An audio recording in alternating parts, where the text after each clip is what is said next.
Hello guys, आज की इस वीडियो में टॉप 50 क्वेश्चन लेके आए हैं जो हाल फिलहाल की परीक्षा में रिपीट हो चुके हैं। वीडियो बिल्कुल भी स्किप नहीं करना, वीडियो बहुत ही महत्वपूर्ण होने वाली है। चलिए वीडियो शुरू करते हैं।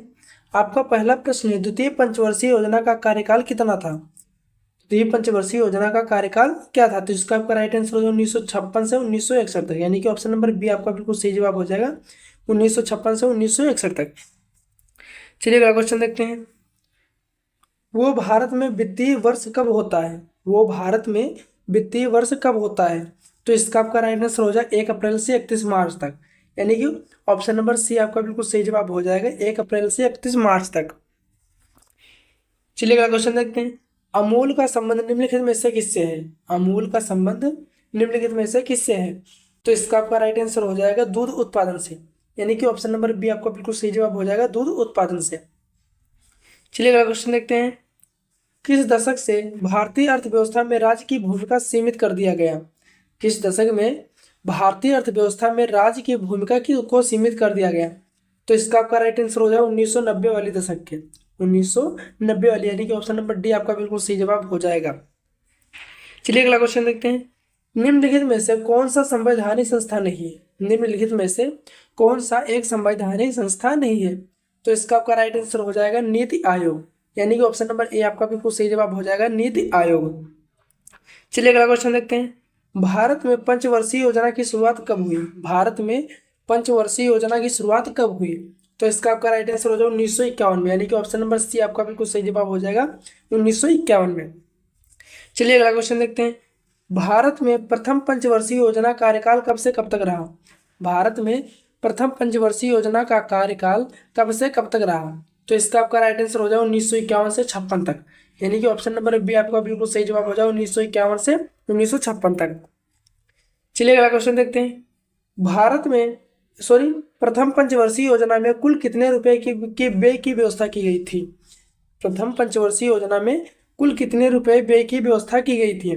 तो इसका आपका राइट आंसर हो जाएगा 64.50 करोड़, यानी कि ऑप्शन नंबर बी आपका बिल्कुल सही जवाब हो जाएगा, 64.50 करोड़ रुपए। चलिए अगला क्वेश्चन देखते हैं। किस पंचवर्षीय योजना को औद्योगिक एवं परिवहनीय योजना के नाम से भी जाना जाता है? किस पंचवर्षीय योजना को औद्योगिक परिवहनीय योजना के नाम से भी जाना जाता है? तो इसका आपका राइट आंसर होगा तृतीय पंचवर्षीय योजना, यानी कि ऑप्शन नंबर सी आपका बिल्कुल सही जवाब हो जाएगा। चलिए अगला क्वेश्चन देखते हैं। किस पंचवर्षीय योजना को कृषि एवं सिंचाई आधारित योजना के नाम से भी जाना जाता है? किस पंचवर्षीय योजना को कृषि एवं सिंचाई आधारित योजना के नाम से भी जाना जाता है? तो इसका आपका राइट आंसर होगा प्रथम पंचवर्षीय योजना, यानी कि ऑप्शन नंबर ए आपका बिल्कुल सही जवाब हो जाएगा, प्रथम पंचवर्षीय योजना। चलिए अगला क्वेश्चन देखते हैं। भारत में नियोजित व्यवस्था किस देश नियोजित व्यवस्था से प्रभावित है? भारत में नियोजन व्यवस्था किस देश की नियोजन व्यवस्था से प्रभावित है? तो इसका आपका राइट आंसर हो जाएगा सोवियत संघ, यानी कि ऑप्शन नंबर बी आपका बिल्कुल सही जवाब हो जाएगा, सोवियत संघ से प्रभावित है। इसी तरह के और वीडियो देखने के लिए हमारे चैनल को सब्सक्राइब करें। चलिए अगला क्वेश्चन देखते हैं। निम्नलिखित में से किसके सिफारिश पर भारत में योजना आयोग का गठन किया गया? निम्नलिखित में से किसके सिफारिश पर भारत में योजना आयोग का गठन किया गया? तो इसका आपका राइट आंसर हो जाएगा भारत सरकार कैबिनेट प्रस्ताव के आधार पर, ठीक है, यानी कि ऑप्शन नंबर सी आपका बिल्कुल सही जवाब हो जाएगा। चलिए अगला क्वेश्चन देखते हैं। भारत में नई आर्थिक नीति की शुरुआत किस प्रधानमंत्री ने की? भारत में नई आर्थिक नीति की शुरुआत किस प्रधानमंत्री ने की? तो इसका आपका राइट आंसर होगा नरसिम्हा राव, नरसिम्हा राव, यानी कि ऑप्शन नंबर बी आपका बिल्कुल सही जवाब हो जाएगा, नरसिम्हा राव। चलिए अगला क्वेश्चन देखते हैं।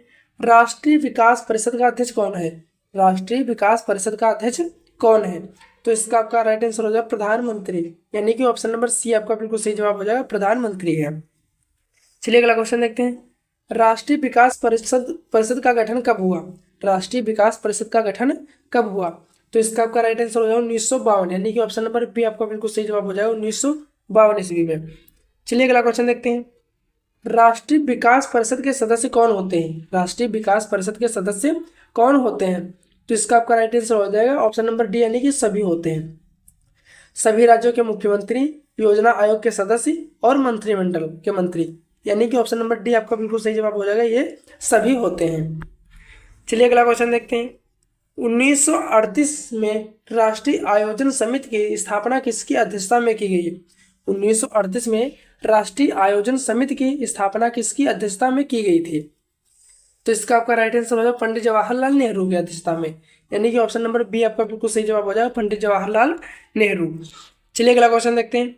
हरित क्रांति का सर्वाधिक लाभ निम्न में से किस अनाज में हुआ? हरित क्रांति का सर्वाधिक लाभ निम्न में से किस अनाज में हुआ? तो इसका आपका राइट आंसर हो जाएगा गेहूं और चावल, गेहूं और चावल, यानी कि ऑप्शन नंबर डी आपका बिल्कुल सही जवाब हो जाएगा, गेहूं और चावल। ए और बी दोनों सही है। चलिए अगला क्वेश्चन देखते हैं। जय जवान जय किसान का नारा किसने दिया? जय जवान जय किसान का नारा किसने दिया? तो इसका आपका राइट आंसर हो जाए लाल बहादुर शास्त्री ने, यानी कि ऑप्शन नंबर बी आपका बिल्कुल सही जवाब हो जाए, लाल बहादुर शास्त्री ने। चलिए अगला क्वेश्चन देखते हैं। पीली क्रांति का संबंध निम्नलिखित में से किससे है? पीली क्रांति का संबंध निम्नलिखित में से किससे है? तो इसका आपका राइट आंसर हो जाए तिलहन उत्पादन से, यानी कि ऑप्शन नंबर ए आपका बिल्कुल सही जवाब हो जाए, तिलहन उत्पादन से। चलिए अगला क्वेश्चन देखते हैं। श्वेत क्रांति का संबंध निम्नलिखित में से किससे है? श्वेत क्रांति का संबंध निम्नलिखित में से किससे है? तो इसका आपका राइट आंसर हो जाए दूध उत्पादन से, यानी कि ऑप्शन नंबर सी आपका बिल्कुल सही जवाब हो जाएगा, दूध उत्पादन से। इसी तरह के और वीडियो देखने के लिए हमारे चैनल को सब्सक्राइब करें। चलिए अगला क्वेश्चन देखते हैं। श्वेत क्रांति की शुरुआत भारत में किस राज्य से की गई? श्वेत क्रांति की शुरुआत भारत में किस राज्य से की गई? तो इसका आपका राइट आंसर हो जाएगा राजस्थान से, यानी कि ऑप्शन नंबर ए आपका बिल्कुल सही जवाब हो जाएगा, राजस्थान से। चलिए अगला क्वेश्चन देखते हैं। श्वेत क्रांति का जनक किसे माना जाता है? श्वेत क्रांति का जनक किसे माना जाता है? तो इसका आपका राइट आंसर हो जाएगा वर्गीज कुरियन को, वर्गीज कुरियन को, यानी कि ऑप्शन नंबर ए आपका बिल्कुल सही जवाब हो जाएगा। चलिए अगला क्वेश्चन देखते हैं। अमूल नामक सहकारी आंदोलन किस शहर से शुरुआत की गई? अमूल नामक सहकारी आंदोलन किस शहर से शुरुआत की गई? तो इसका आपका राइट आंसर हो जाए आणंद से, आणंद से, यानी कि ऑप्शन नंबर सी आपका बिल्कुल सही जवाब हो जाए, आणंद से। चलिए अगला क्वेश्चन देखते हैं। ऑपरेशन फ्लड किससे संबंधित है? ऑपरेशन फ्लड किससे संबंधित है? तो इसका आपका राइट आंसर हो जाए दूध उत्पादन से, यानी कि ऑप्शन नंबर बी आपका बिल्कुल सही जवाब हो जाएगा, दूध उत्पादन से। चलिए अगला क्वेश्चन देखते हैं। भारत में 14 बैंकों का राष्ट्रीयकरण कब किया गया? भारत में 14 बैंकों का राष्ट्रीयकरण कब किया गया? तो इसका आपका राइट आंसर हो जाए 1969 ईस्वी में, यानी कि ऑप्शन नंबर सी आपका बिल्कुल सही जवाब हो जाएगा, 1969 ईस्वी में। चलिए अगला क्वेश्चन देखते हैं। योजना आयोग की स्थापना कब हुई? योजना आयोग की स्थापना कब हुई? तो इसका आपका राइट आंसर हो जाएगा 15 मार्च 1950 को, यानी कि ऑप्शन नंबर डी आपका बिल्कुल सही जवाब हो जाएगा, 15 मार्च 1950 को। चलिए अगला क्वेश्चन देखते हैं। सामाजिक न्याय के साथ विकास किस पंचवर्षीय योजना का मुख्य उद्देश्य था? सामाजिक न्याय के साथ विकास किस पंचवर्षीय योजना का मुख्य उद्देश्य था? तो इसका आपका राइट आंसर हो जाएगा सातवीं पंचवर्षीय योजना का, यानी कि ऑप्शन नंबर डी आपका बिल्कुल सही जवाब हो जाएगा, सातवीं पंचवर्षीय योजना का मुख्य उद्देश्य था। चलिए अगला क्वेश्चन देखते हैं। हरित क्रांति का दुष्प्रभाव हुआ, हरित क्रांति का दुष्प्रभाव हुआ, तो इसका आपका राइट आंसर हो जाएगा सामाजिक तनाव की बढ़ोतरी, यानी कि ऑप्शन नंबर डी आपका बिल्कुल सही जवाब हो जाएगा, सामाजिक तनाव की बढ़ोतरी। चलिए अगला क्वेश्चन देखते हैं। भारत में नई आर्थिक नीति की शुरुआत कब हुई? भारत में नई आर्थिक नीति की शुरुआत कब हुई? तो इसका आपका राइट आंसर हो 1991, यानी कि ऑप्शन नंबर बी आपका बिल्कुल सही जवाब हो जाएगा, 1991 ईस्वी में। चलिए अगला क्वेश्चन देखते हैं। भारतीय सांख्यिकी संस्थान की स्थापना किसने किया? भारतीय सांख्यिकी संस्थान की स्थापना किसने किया? तो इसका आपका राइट आंसर हो जाए पीसी महालनोबिस ने, पीसी महालनोबिस ने, यानी कि ऑप्शन नंबर ए आपका बिल्कुल सही जवाब हो जाएगा, पीसी महालनोबिस ने। चलिए अगला क्वेश्चन देखते हैं। भारतीय सांख्यिकी संस्थान की स्थापना कब हुई? भारतीय सांख्यिकी संस्थान की स्थापना कब हुई? तो इसका आपका राइट आंसर हो जाएगा 1931 ईस्वी में, यानी कि ऑप्शन नंबर बी आपका बिल्कुल सही जवाब हो जाएगा, 1931 ईस्वी में। चलिए अगला क्वेश्चन देखते हैं। चित्तरंजन रेलवे इंजन कारखाना दुर्गापुर भिलाई एवं राउरकेला इस्पात संयंत्र किस पंचवर्षीय योजना काल में स्थापित किए गए? चित्तरंजन रेलवे इंजन कारखाना दुर्गापुर भिलाई एवं राउरकेला इस्पात संयंत्र किस पंचवर्षीय योजना काल में स्थापित किए गए? तो इसका आपका राइट आंसर हो जाएगा द्वितीय पंचवर्षीय योजना, यानी कि ऑप्शन नंबर बी आपका बिल्कुल सही जवाब हो जाएगा, द्वितीय पंचवर्षीय योजना में। चलिए अगला क्वेश्चन देखते हैं। पतरातु थर्मल पावर स्टेशन का निर्माण किस पंचवर्षीय योजना काल में किया गया?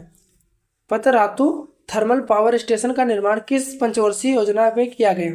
तो इसका आपका राइट आंसर हो जाएगा तृतीय पंचवर्षीय योजना में, यानी कि ऑप्शन नंबर सी आपका बिल्कुल सही जवाब हो जाएगा, तृतीय पंचवर्षीय योजना में। चलिए अगला क्वेश्चन देखते हैं। केंद्रीकृत नियोजन के अंतर्गत देश की नियोजन की प्रक्रिया किस प्राधिकरण के अधीन होती है?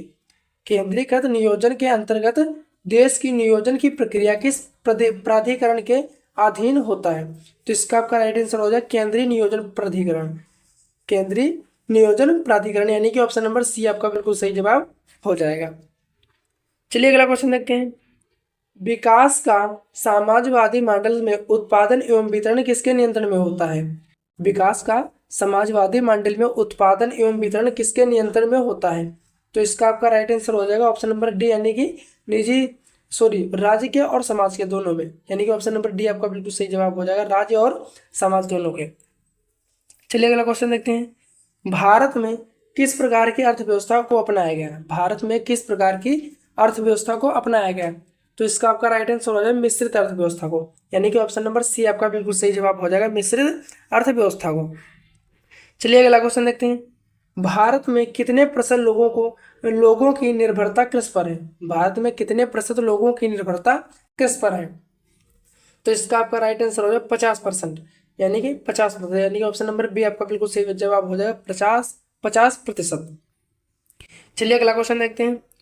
जमींदारी प्रथा के उन्मूलन के संबंध में निम्नलिखित में से कौन सही है? जमींदारी प्रथा के उन्मूलन के संबंध में निम्न में से कौन सही है? तो इसका आपका राइट आंसर हो जाएगा उपरोक्त सभी, यानी कि ऑप्शन नंबर डी आपका बिल्कुल सही जवाब हो जाएगा। किसानों का शोषण समाप्त, सरकार एवं किसानों के बीच सीधा संपर्क स्थापित हुआ, जमींदारों को राजनीतिक प्रभाव कम हुआ, यानी कि ऑप्शन नंबर डी आपका बिल्कुल सही जवाब हो जाएगा। चलिए अगला क्वेश्चन देखते हैं। भूमि हदबंदी व्यवस्था के संबंध में निम्न में से कौन सही है? भूमि हदबंदी व्यवस्था के संबंध में निम्न में से कौन सही है? तो इसका आपका राइट आंसर हो जाए व्यक्ति को जमीन रखने की अधिकतम सीमा तय की गई, यानी कि ऑप्शन नंबर ए आपका बिल्कुल सही जवाब हो जाएगा। इसका मतलब है एक व्यक्ति को उसकी सीमा तय कर दी गई कि इतनी जमीन रख सकते हैं, बाकी की जमीन अन्य भूमिहीन लोगों में वितरित कर देना, यानी कि ऑप्शन नंबर ए आपका बिल्कुल सही जवाब हो जाएगा। चलिए अगला क्वेश्चन देखते हैं। बिहार में किस दशक में खाद्यान्न संकट जैसे गंभीर समस्या उत्पन्न हुई? बिहार में किस दशक में खाद्यान्न संकट जैसी गंभीर समस्या उत्पन्न हुई? तो इसका आपका राइट आंसर हो जाएगा 1960 के दशक में, यानी कि ऑप्शन नंबर ए आपका बिल्कुल सही जवाब हो जाएगा 1960 के दशक में। चलिए अगला क्वेश्चन देखते हैं। हरित क्रांति का जनक किसे माना जाता है? हरित क्रांति का जनक किसे माना जाता है? तो इसका आपका राइट आंसर हो जाएगा एम.एस. स्वामीनाथन को, यानी कि ऑप्शन नंबर ए आपका बिल्कुल सही जवाब हो जाएगा एम.एस. स्वामीनाथन को। चलिए अगला क्वेश्चन देखते हैं। खाद्यान्न उत्पादन बढ़ाने के लिए 1960-61 में गहन कृषि जिला कार्यक्रम कितने जिलों में लागू किया गया? खाद्यान्न उत्पादन बढ़ाने के लिए 1960-61 में गहन कृषि जिला कार्यक्रम कितने जिलों में लागू किया गया? तो इसका आपका राइट आंसर हो जाएगा 7 जिलों में, यानी कि ऑप्शन नंबर ए आपका बिल्कुल सही जवाब हो जाएगा 7 जिलों में। चलिए अगला क्वेश्चन देखते हैं। भारत में हरित क्रांति की शुरुआत कब हुई? भारत में हरित क्रांति की शुरुआत कब हुई? तो इसका आपका राइट आंसर हो जाएगा 1967 से 67 ईस्वी तक, यानी कि ऑप्शन नंबर डी आपका बिल्कुल सही जवाब हो जाएगा। 1957 से 1967 ईस्वी तक, यहाँ पर 67 लिख गया है। चलिए अगला क्वेश्चन देखते हैं। नियोजित विकास का लक्ष्य केंद्र में निम्नलिखित में से कौन होता है? नियोजित विकास का लक्ष्य केंद्र में निम्नलिखित में से कौन होता है? तो इसका आपका राइट आंसर हो जाएगा संपूर्ण समाज, यानी कि ऑप्शन नंबर ए आपका बिल्कुल सही जवाब हो जाएगा संपूर्ण समाज। चलिए अगला क्वेश्चन देखते हैं। निम्नलिखित में से किसे नियोजित विकास का उद्देश्य के रूप में जाना जाता है?